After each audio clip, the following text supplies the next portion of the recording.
everyone, welcome to Harrisonburg's Cats and Dogs. My name is Caroline, and today we're going to be discussing how to adopt a pet when you or someone else in your life may have pet allergies. As a person who has pet allergies and still loves animals, this issue is very important to me. I want to have the ability to be around animals while keeping myself healthy, which can be quite difficult since there's no magical cure for pet allergies. It's a common misconception that if you have pet allergies, you can't have a pet. This isn't inherently true. My own mom had a cat before I was born, despite having pet allergies herself. That being said, she did have to take extra precautions to make sure she stayed healthy.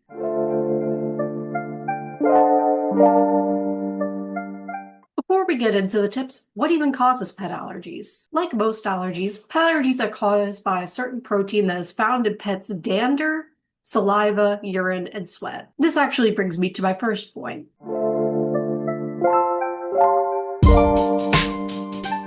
This point may seem obvious. Make sure you're consistently cleaning. Dander and dried saliva are actually airborne substances, so it can be quite dangerous to leave furniture dirty with them. Once dander and dried saliva both become airborne, they can make your allergies way worse. Owning an air purifier can help with this type of issue, but it still would be beneficial to clean any surfaces that your cat could be exposed to at least twice a week.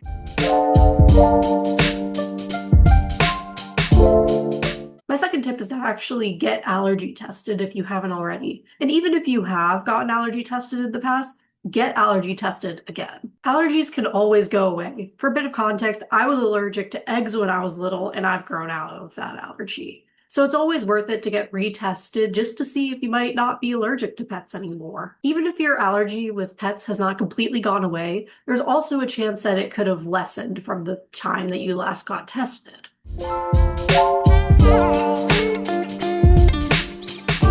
And my third and final tip that I will be giving out is just to be aware of others in your household. Now I'm actually going to tell you guys a story about the cat that I previously mentioned that my mom owned before I was born. My mom and dad had this cat for a while before I was born. My dad actually picked him up as a stray. And like I said, my mom was allergic to him, but she still made it work by basically following a lot of the tips I've already given. However, when I was born, I had pet allergies. And as you can guess, this eventually led to my parents having to take our cat to a pet adoption center and giving him up. Now, what does this have to do with my point?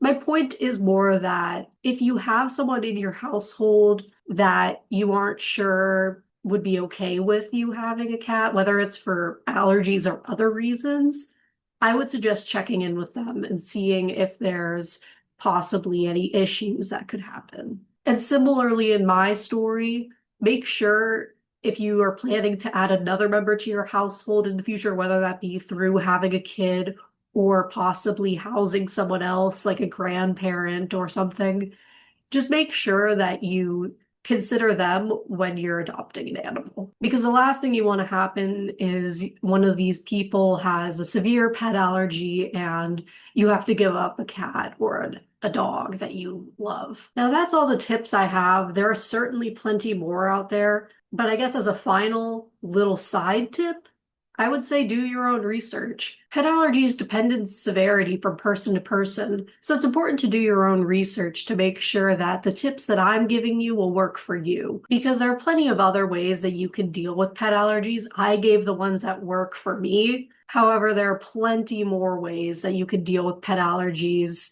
I just talked about the ones that I have experience with in this video. And I hope this information helped. As a person with pet allergies, I recognize it can be stressful and difficult to try to adopt an animal with pet allergies, especially because you don't know how your body might react. But I hope these tips will help you have a more clean and better experience with adopting an animal with pet allergies. As always, this is Harrisonburg's Cats and Dogs, and this is Caroline signing off.